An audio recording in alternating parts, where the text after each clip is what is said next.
Hi everybody. So I'm going to read to you Mr Mingin, and it's Mr Stinking Scots by David Williams but translated by Matthew Fitt into Scots for us, and it's illustrated by Quentin Blake. And you see on the front there Mr Mingin along with this wee girl Chloe. And what I'm going to do is I'm going to just sort of try and set the book down so that it's almost like an audio book, okay?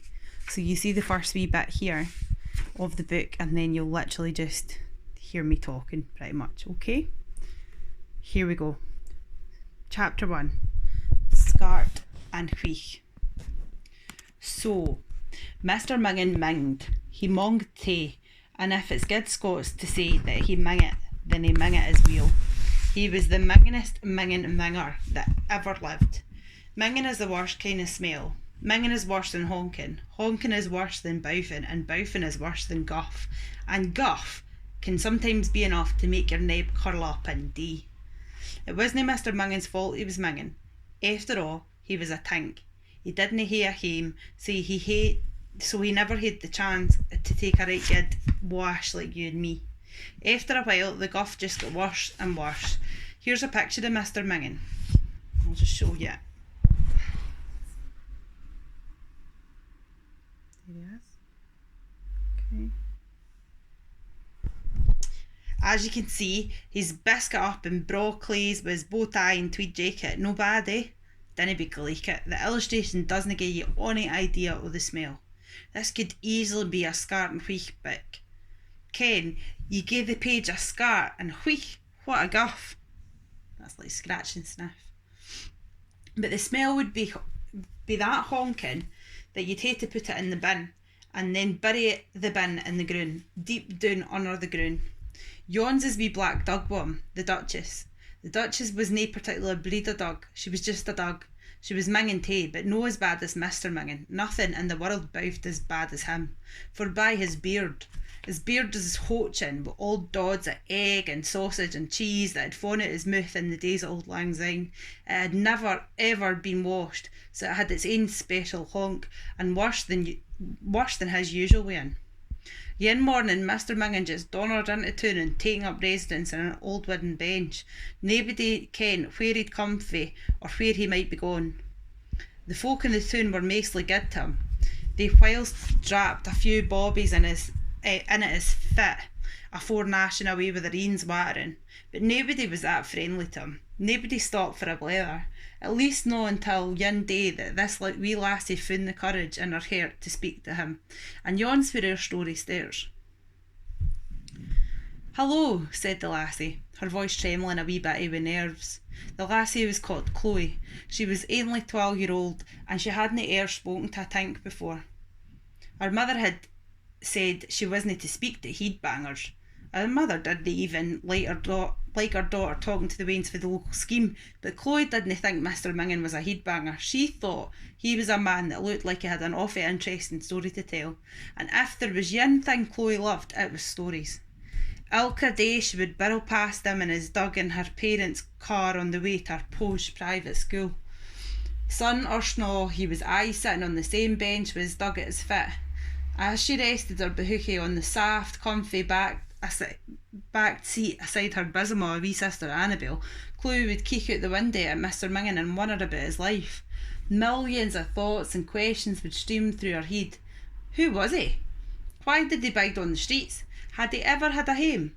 What did his dog eat? Did he have ony friends or ony family? If he did they no ken he was homeless?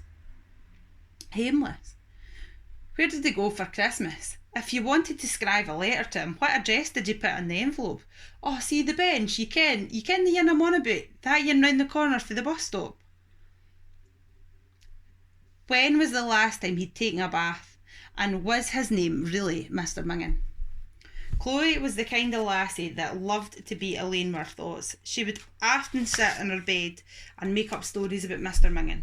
Sitting on her own in her room, she would come up with all sorts of tales and whimagleries.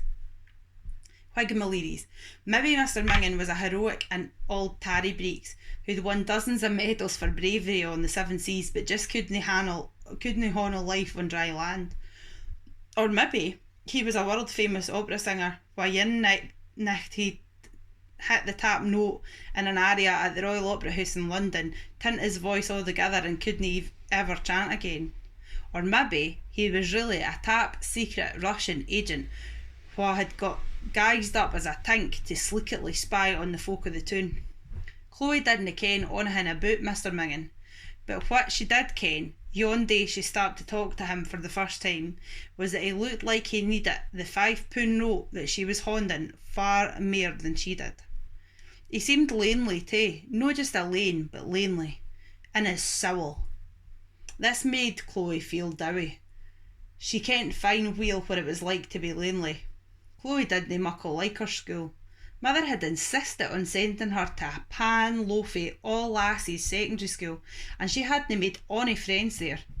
Chloe didn't like being at home all that muckle much either. Wherever she was, she had the feeling she just didn't fit in. What's mair, it was Christmas, and the time of year Chloe hated the most, Christmas. Everybody's meant to love Christmas, especially the bairns, but Chloe didn't. She hated the tinsel, she hated the crackers, she hated the carols, she hated haying to watch the Queen havering on the telly, she hated the mince pies, she hated the way it never really snowed like it was meant to.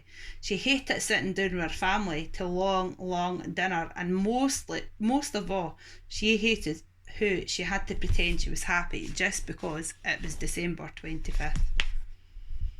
"What can I do for you, young lassie?" said Mr Mingin. She didn't expect his voice to be so posh. As nobody had ever stopped to talk to him afore, he glowered suspicious like at this pudgy wee lassie. Chloe was suddenly a bit feared. Maybe talking to this old tink wasn't such a braw idea after all. She had been working up to this moment for weeks, months even. This wasn't how it played out in her head at all. To make matters worse, Chloe had to stop breathing through her neb. The reek was starting to puggle her. It was like a living crater crawling its way up her neb holes and burning the back of her thrapple. "Aye, well, sorry to bother you." "Aye," said Mr Mingin, a wee bit impatient. Chloe was taken aback. Why was he in such a hurry? Yeah, I was sat on this bench. It wasn't as if he suddenly needed to gang somewhere else. Just then the Duchess started bouffing at her. Chloe felt even more frightened. Seeing this, Mr Mingin pulled the Duchess's lead, that was really just a bit of rope, to get her to wheesh. "Well," Chloe carried on nervously, "my auntie gave me £5 to buy myself a Christmas present, but I didn't really need anything, so I thought I would get to you." Mr Mingin smiled. Chloe smiled too. For a moment it looked like he was going to tack Chloe's siller, but then he keeked down to the ground. "Thank you," he said, "on deemest kindness, but I can't take it. I'm sorry." Chloe didn't ken what to think. "Why no?" she speered. "You're just a bairn. £5 is o'er generous." "Ugh, I just thought..." "It's awfully kind of you, but I can't take it. Tell me how old you are, young lady." 10? 12, said Chloe loudly. She was wee for her age, but she liked to think she was grown up in other ways. "I'm 12, 13 on January the 9th. "Oh, sorry, you're 12. Gone on 13. I want to buy yourself one of those new musical stereo disco thingamajigs. Dinna fast yourself about an old gabber lunsey like me." He smiled. There was a real skinkle in his ee when he smiled. "I didn't mean to be rude," said Chloe, "but can I spare you a question?" "Aye, course you can." "Well, I would love to ken, why do you bide on a bench and no in a house like me?" Mr Mingin shockled his feet and looked a wee bit unsure of himself. "It's a long story, my dear," he said, "but maybe I will tell you another day." Chloe was disappointed. What if there wasn't another day? If her mother found out she'd been talking to this manny, never mind trying to give him siller, she would go off her head. "Well, sorry to bother you," said Chloe. "I hope you hae a braw day." As the words came out of her mouth, she immediately wished she could put them back in. What a glaikit thing to say. How could he possibly hae a braw day? He was a mingin auld tink, and the sky was gone dreich with muckle dark clouds. She'd taken a wheen of steps up the street, her cheeks blazing red with embarrassment.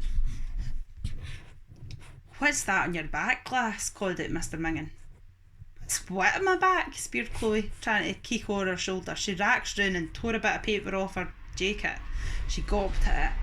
Scrive it on a bit of paper in muckle black letters was a single word: Lavvy Heed. Chloe felt her belly go scaly with shame. Rosamond must have stuck it onto her when she left the school. Rosamond was leader of the prom quines gang.